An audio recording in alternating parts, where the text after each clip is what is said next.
What's up guys and welcome back to the channel. In this video I want to take a look at some new concept art for The Rise of Skywalker. So in one of his posts on Instagram, Adam Brockbank, who is a member of the creative team at Lucasfilm, shows a photo of Rey leaping toward Kylo Ren with the caption, "Tangerine Dream, lightsaber duel in a sandstorm in the ruins of the homestead, early development concept." And the thing that stands out to me about this is that it deviates very heavily from what we saw in the film. Because in the movie, Rey did go to Tatooine, of course, but it was to pay homage to her masters, as the film concluded, long after Ben Solo had returned to the light and transcended from his physical body. So what was the original intention of this concept art? Obviously, we have no idea why Rey or Kylo would have been there earlier on in the movie, but it appears that Kylo actually may have been there first, because as we can see here, Rey is actually lunging down into the Skywalker homestead at Kylo, who appears to maybe be a bit surprised by Rey's attack. And that's sort of odd to think about, not because Kylo's surprised, that lines up with what we saw in the film because it's usually Rey who is the aggressor, but it is weird because for most of the actual film we got to see in theaters, Kylo is usually tracking Rey, not the other way around, so for her to be tracking him seems kind of out of place, but again, this is an early concept, and that could be a misread on my part. Perhaps he was tracking her and for some reason he just ended up down below, and Rey,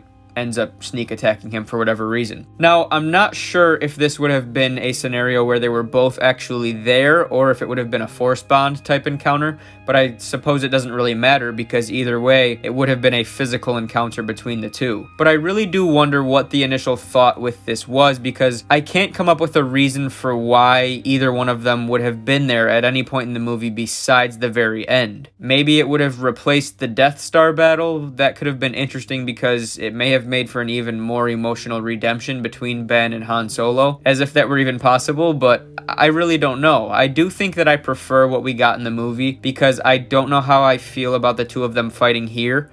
I just can't really come up with a good reason for why they would be there, but maybe you guys can, so comment your thoughts down below if you've got any ideas. I'm actually really curious. But I also feel that after everything we've seen take place on Tatooine throughout the entire saga, and considering what a meaningful place it has become, it's probably best to keep a violent lightsaber duel away from there and leave that location for more pleasant moments like what we got in the film. But maybe that's just me, so again, let me know what you guys think about this. I'm really curious to know how people would have felt about the big fight taking place here, and also why it would have ever been happening here. I know this is going to be an extremely short video, but I just wanted to kind of talk about this topic and get your guys' thoughts on it. So leave any thoughts you might have. I'm ending it here, so as always, please remember to drop a like to support the channel, subscribe to the channel if you're new, and may the Force be with you always.